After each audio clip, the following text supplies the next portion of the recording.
ಅಣ್ಣವ್ರನ್ನ Vishnu ಸರ್ನೆಲ್ಲ meet ಮಾಡೋಂಥ ಅವಕಾಶಗಳೇ ಸಿಗಲಿಲ್ಲ. First ನೀವು ಬರ್ದಿರೋಂಥ ಪತ್ರ? ಒಂದು ಒಳ್ಳೆ ಲವ್ ಸ್ಟೋರಿ ಇತ್ತು ಅವಾಗ. ಡೆಲ್ಲಿಗೆ ಪತ್ರ ಬರಿತಾ ಇದ್ದೆ. ಡೆಲ್ಲಿಗೆ ಫಸ್ಟ್ ಟೈಮ್ ನೀವು ನಿಮ್ಮ ಐಡಲ್ನ ಮೀಟ್ ಆಗಿದ್ದು ಯಾರನ್ನ, ಯಾವಾಗ?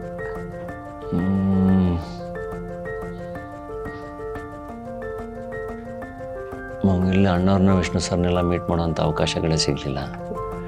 ಅಂಬರೀಷ್ ಅಣ್ಣನ ಮೀಟ್ ಮಾಡೀನಿ. ಅಂಬರೀಷ್ ಅಣ್ಣ ಡೈರೆಕ್ಟರ್ ಸ್ಪೆಷಲ್ ಮುಹೂರ್ತಕ್ಕೆ ಅಂಬರೀಷ್ ಅಣ್ಣ ಬಂದಿದ್ದರು. ಸೊ ಅವಾಗ ಅವ್ರನ್ನ ಮೀಟ್ ಮಾಡಿದ್ದು ನೆನಪು. ಅದಾದಮೇಲೆ ಇನ್ನೊಂದೆರಡು ಸರಿ ಅವ್ರನ್ನ ಮೀಟ್ ಮಾಡೀನಿ. ಆ್ಯಂಡ್ ಅನಂತ್ ನಾಗ್ ಸರ್, ಅಂದರೆ ನನಗೆ ಎಲ್ಲಿ ಅವ್ರ ಜೊತೆ ಕೆಲಸ ಮಾಡೋ ಅವಕಾಶ ಅಂತೂ ಸಿಕ್ಕಿಲ್ಲ, ಆದರೆ ನನಗೆ ಲೂಪ್ ಸ್ಟುಡಿಯೋಸಲ್ಲಿ ಸಿಕ್ಕಿದ್ರು ಒಂದು ಸರಿ. ತುಂಬ ಖುಷಿಯಿಂದ ತಪ್ಕೊಂಡು ವಿಶ್ ಮಾಡಿದ್ರು. ಒಳ್ಳೆ ಒಟ್ಟಿಗೆ ಮಾಡಿಲ್ಲ ಸರ್, ಇಲ್ಲಿವರೆಗೂ ಆಗಿಲ್ಲ.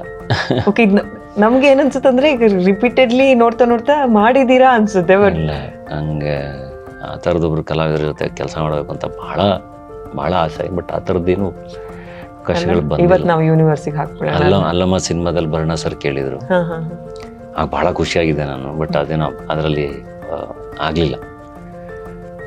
ಬಟ್ ಅವರು ಎಲ್ಲದನ್ನು ಫಾಲೋ ಮಾಡಿದರು. ನನಗದು ಆಶ್ಚರ್ಯ ಆಯಿತು.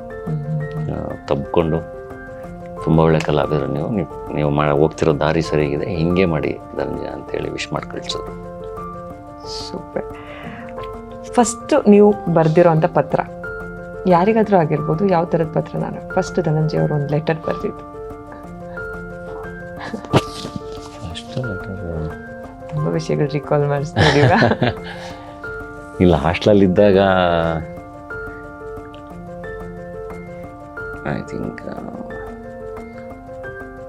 ಒಂದು ಒಳ್ಳೆ ಲವ್ ಸ್ಟೋರಿ ಇತ್ತು ಅವಾಗ. ಡೆಲ್ಲಿಗೆ ಪತ್ರ ಬರಿತಾ ಇದ್ದೆ. ಡೆಲ್ಲಿಗೆ ಪತ್ರ ಅದ ನಿಮ್ಗೆ ಎಷ್ಟು ಸಾಹಿತ್ಯದ ಕಡೆ ಒಲವಿದೆ ಅನ್ನೋದು ನಮಗೆ ಗೊತ್ತು. ಆ ಪತ್ರನೂ ಎಷ್ಟು ಪೊಯೆಟಿಕ್ ಆಗಿರ್ಬೋದು ಅಂತ ನಾವು ಇಮ್ಯಾಜಿನ್ ಮಾಡ್ಕೋಬೋದು. ಓಕೆ, ಫಸ್ಟ್ ಟೀಚರ್ ನಿಮಗೆ ಬಹಳ ನೆನಪಲ್ಲಿ ಉಳಿದಿರೋರು? ಫಸ್ಟ್ ಟೀಚರ್ ಅಂದರೆ ಐ ಥಿಂಕ್ ಫಸ್ಟ್ ಸ್ಟ್ಯಾಂಡರ್ಡಲ್ಲಿ ಅನ್ಸುತ್ತೆ ಆಸ್ಮಾ ಮಿಸ್ ಅಂತ ಇದ್ರು. ಏನು ಟೀಚ್ ಮಾಡ್ತಾರೆ? ಕ್ಲಾಸ್ ಟೀಚರ್ ಆಗಿದ್ರು. ಓಕೆ, ಫಸ್ಟ್ ಟೈಮ್ ನಿಮ್ಮ ಪೇರೆಂಟ್ಸ್ನ ನಾನು ಪ್ರೌಡ್ ಫೀಲ್ ಮಾಡಿಸಿದೆ ಅಂತ ನಿಮಗೆ ಅನ್ಸಿದ್ದು?